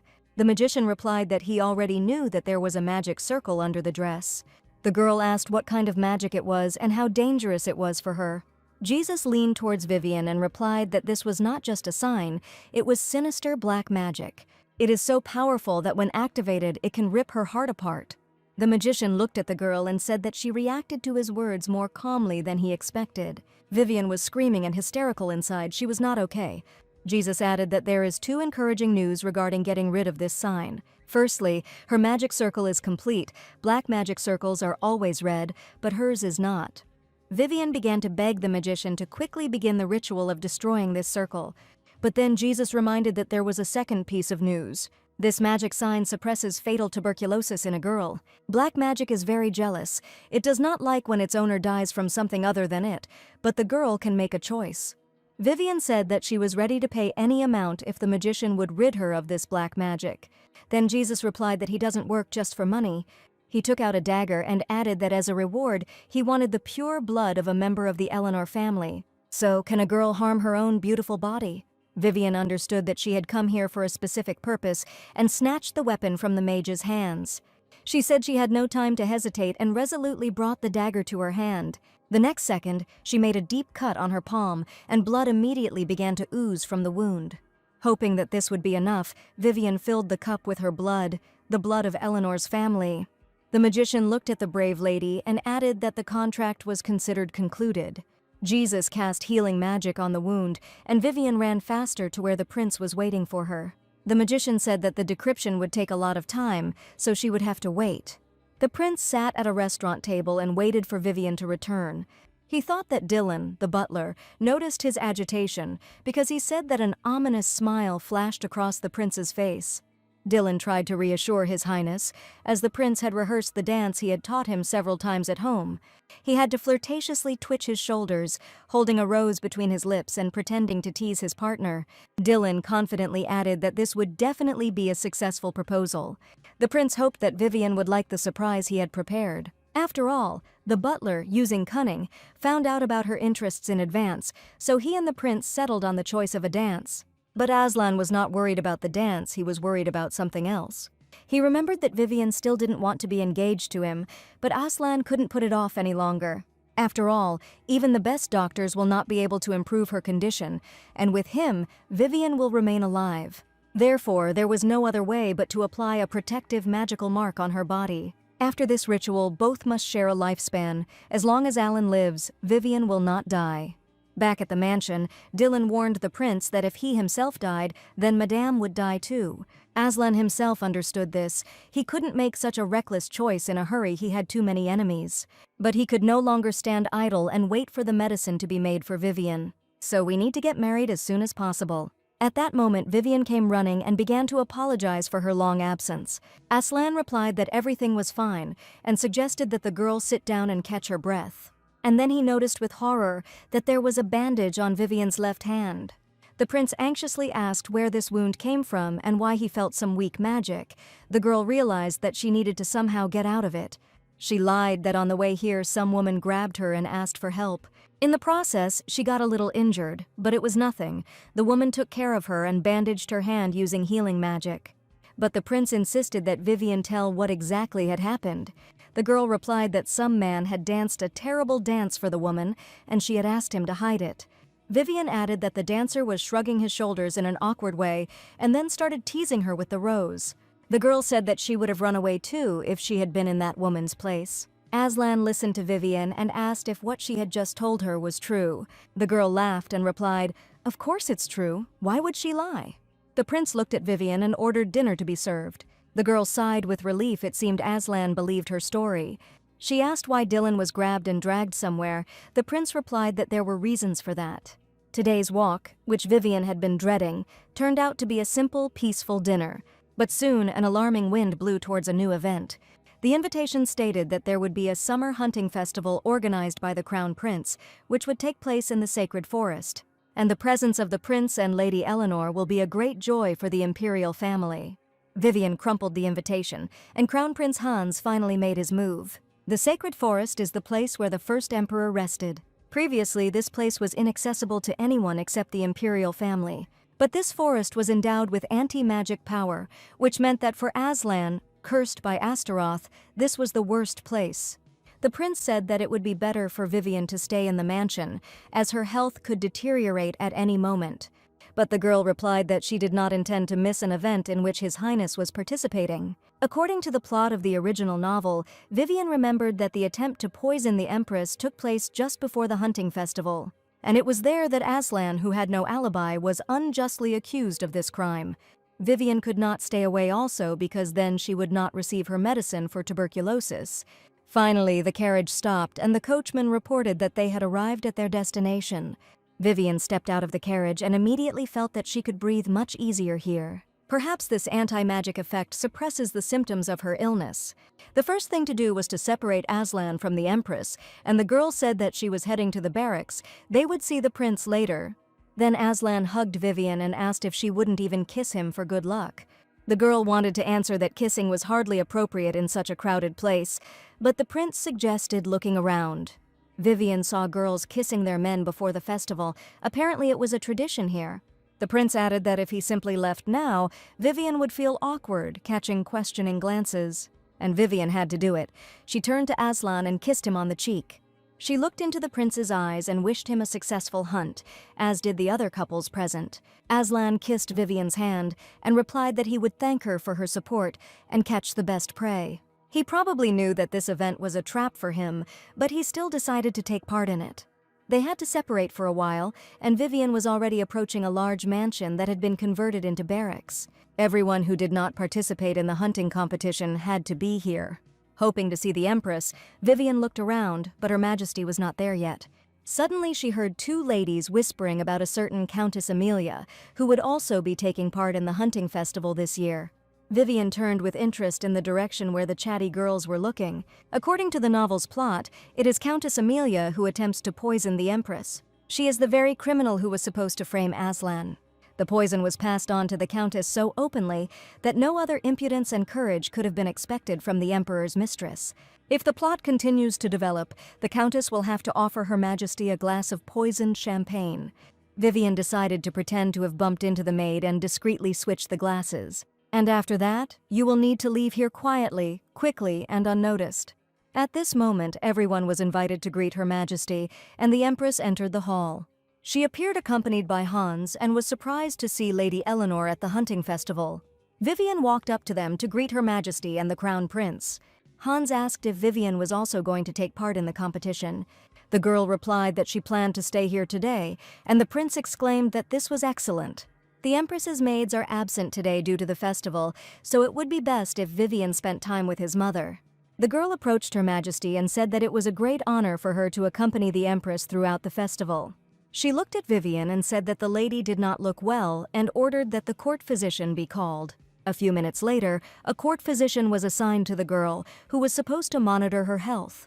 And the Empress added that from now on she would look after Lady Eleanor. It seems that Her Majesty decided that Vivien was taking too long to die, so she assigned a doctor to her to find out when the girl would finally leave this world.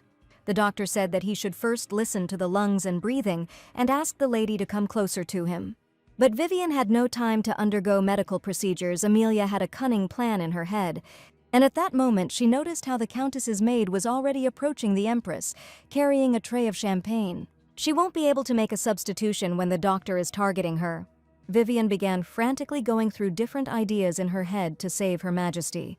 She tried to remember the plot to find a way out of this situation. At this point, Vivien suddenly snatched the sharp object from the doctor and asked what it was. And was he really going to put that thing under her clothes? The girl seemed to say this so loudly that the surrounding guests turned in their direction. It worked, and now all the attention was on them.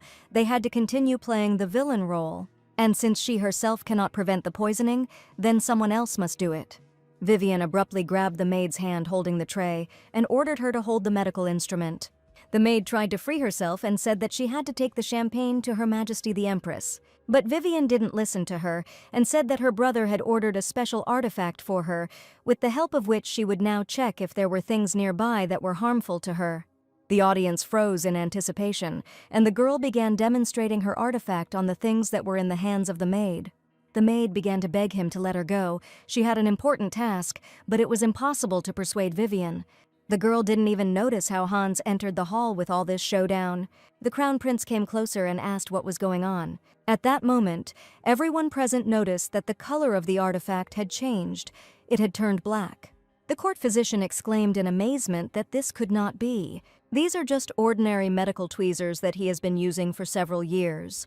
And then Vivien said that perhaps the artifact reacted to something else, something that was nearby.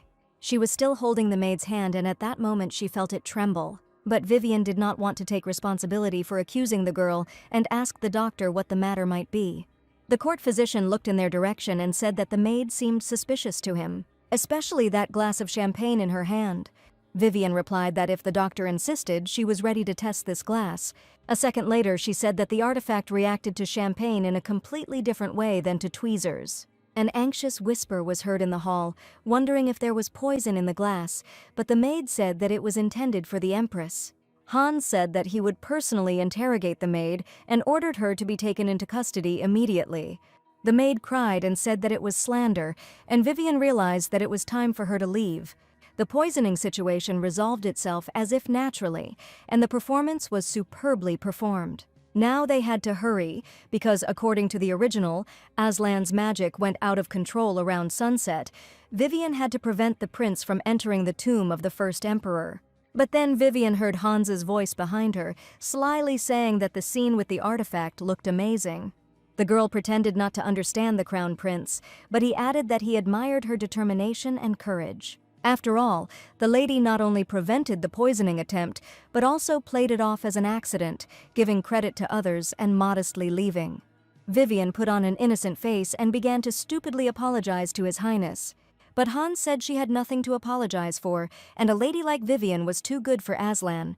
The girl asked the crown prince to explain his words, but he simply turned away. Vivien didn't want to continue this unpleasant conversation any longer, and she quickly ran out into the street. Hans watched her go and thought that if she was heading to Aslan, she would soon learn something. Learns that the prince is merely prey at this hunter's festival. At some point, Aslan felt very ill and grabbed his chest. He couldn't control the magic due to contact with the shrine. Aslan thought he had carefully prepared for the anti-magic action, but he had not expected that they would use the sword of the first emperor. The prince galloped at full speed and wondered if Hans really wanted to catch him that badly. At some point, Aslan realized that he could no longer restrain himself. He jumped off his horse and fell to the ground. The prince decided that it would be best to hide now, since he could no longer ride anyway.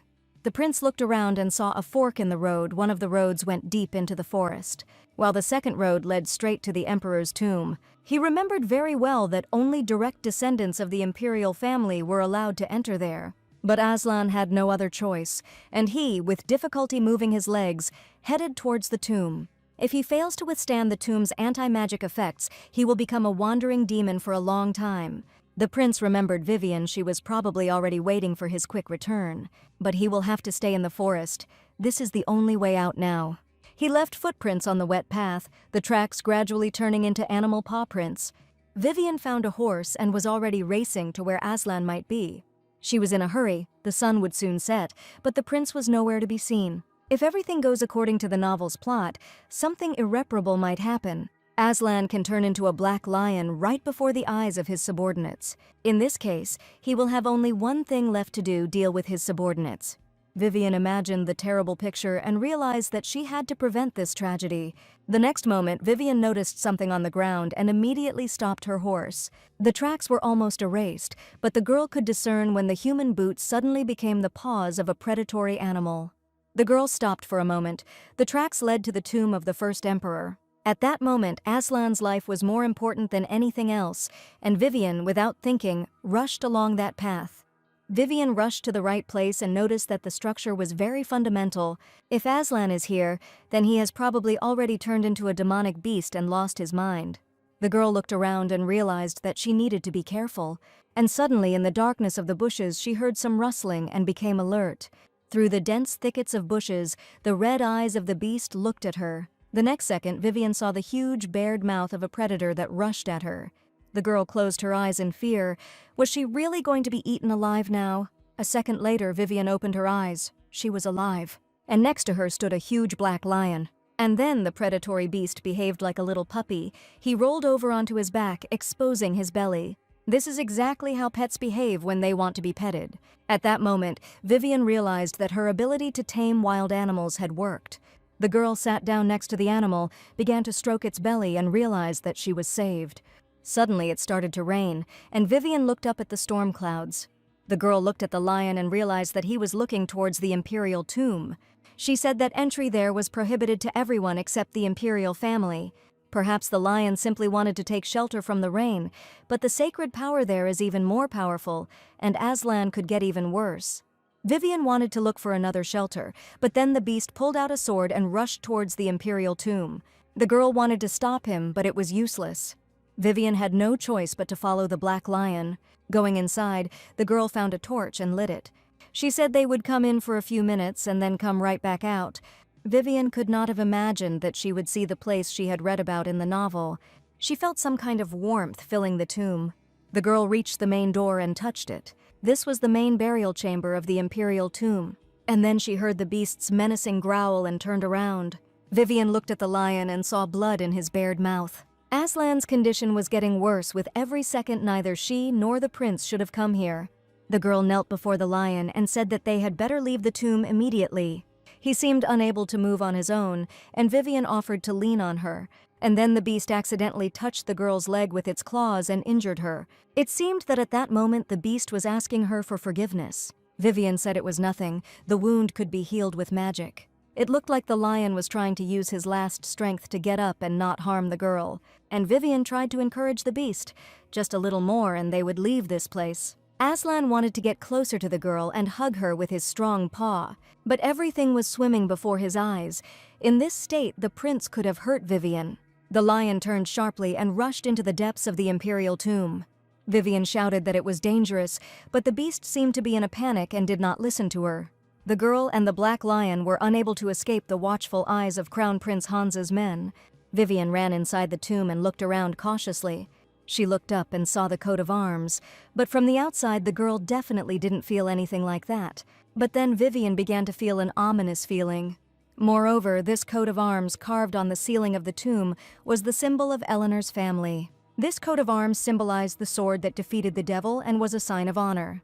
It was granted to the founder of the Eleanor family, who was a companion of the first emperor. It seems that even after death, the emperor wanted to be closer to his comrade. Vivien felt her heart clench, perhaps just because she was close to the grave. Then she heard leisurely, heavy steps behind her. The girl turned around and, seeing Aslan, was glad that she didn't have to look for him. She said it was too stuffy in here and they should go outside. And the next second, the lion bared his teeth and rushed towards Vivien. The girl cowered in fear and closed her eyes, but the beast jumped and growled loudly. His target was not Vivien, but those of Hans's men who entered the tomb after them. They drew their weapons to grab the enraged lion and at the same time defend themselves from the beast's sharp fangs. Vivien turned around and realized that these were Hans's men who had come here to carry out his orders. So they tracked her and the lion and she didn't notice. The situation was similar to the one in the cave, but there was one difference. This time Vivien had a sword with her, and without a second's hesitation, Vivien hastened to put the weapon to use. Hans's men were perplexed. They could not even imagine that a fragile, sick girl could wield a sword so expertly. One of them shouted that there should be no witnesses left and ordered that the woman be killed. But Vivien held her position and parried one blow after another. Now she understood that Hans was afraid of his brother because Aslan had the power to resurrect the devil, and if he is killed, he himself will become the next heir to the curse. It seems that Hans wants to turn Aslan into a living dead person using magic and then lock him in a dungeon. But Aslan has done nothing wrong. He does not crave the throne or anything else.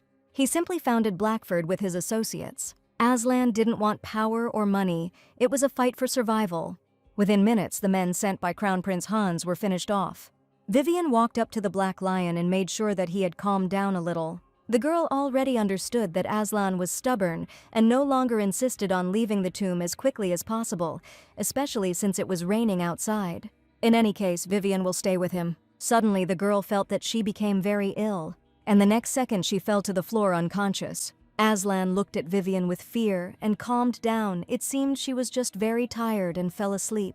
He lay down next to her. Apparently they would have to spend the night here tonight. The girl muttered something. Aslan listened. Vivien dreamed that she was bragging to her brother Alex that she had tamed a lion. The prince leaned over her and kissed her tenderly. It seemed that Vivien was not destined to boast about this. The curse had lifted earlier than Aslan thought. And this is thanks to the strong and resilient Vivien. So many things had happened, but she still hadn't given up on him and was still there. Despite her bravery, Vivien was so small and fragile for the prince that he was afraid to hurt her. Now Aslan considered himself selfish. He hid the truth from the girl and caused her pain. He leaned over Vivien and quietly said that he wanted to receive from her not only trust and respect, but also her heart. The prince knew that one day he would have to part with Vivien. She shouldn't be with a monster like him. But he couldn't bring himself to let the girl go. The next morning, Vivien needed to return to the barracks urgently. She caught herself thinking that she had slept well on the cold stone floor, as if she were lying on a soft feather bed. Vivien arrived at the scene, but Aslan was nowhere to be found. He was not there when she woke up in the tomb. Vivien was worried about whether he was okay, since his body had not yet healed from the wounds he received. Then she saw the prince and wanted to ask him about his health, but immediately closed her mouth, because she must not pretend that she did not know about the Black Lion and what happened to him. The prince saw a bloody wound on the girl's thigh and asked if everything was okay. Vivien replied that she most likely fell and didn't notice that she was injured. The girl asked if he knew how to use healing magic to heal her wound. Aslan replied that he would definitely learn, but now he had something else. The prince tore off a piece of the hem of his robe and began to bandage Vivien's wound. Although this was a temporary measure, the prince did it carefully and cautiously. He will never know that it was he who inflicted this wound when he was in the form of a lion and attacked Hans's people. And then Aslan grabbed Vivien on his back and said that he would carry her to his temporary shelter. The girl whispered in his ear that they could just ride a horse. But the prince replied that he had lost her, he was also human, and could also make mistakes. And for some reason, when he's around Vivien, he does even more of them. Aslan apologized for making her look for him and wander through the forest. But the girl did not blame the prince because this curse was to blame for everything. The prince said that he was carefully guarding a secret that she might not even know about, so he was late and made Vivien worry. The girl replied that everyone can have a secret, and if the prince doesn't want to, he doesn't have to tell about it. She added that if you hide it long enough, a lie can become the truth. Aslan replied that she was speaking strange words, as if she knew about his secret. Vivien was afraid that she might have said something unnecessary, and in order to change the subject of the conversation, the girl asked to speed up their pace, because they were almost there. Finally, Aslan approached the walls of his house, where he was staying during the festival. He put Vivien to bed and ordered the local doctor to be called immediately. The girl looked around, of course. These were not the barracks where she had initially spent time. The prince saw her look and said that this was the house where they stayed together. But if Vivien doesn't return to the barracks, her brother will start worrying about her and will start looking for her. But the bed was so soft and comfortable, truly worthy of an imperial family. Vivien asked if they would really live together in this room all week, wash and change clothes together. Aslan replied that he could not allow such a fragile girl to remain living in the barracks, but if Vivien is not comfortable, he can sleep on the sofa. The girl thought that the prince could enjoy all this comfort alone, but he decided to share it all with her, caring about her condition. Vivien felt a little awkward and asked if perhaps the prince wanted to take a bath. Aslan replied that she should not worry about him, but rather get comfortable and rest.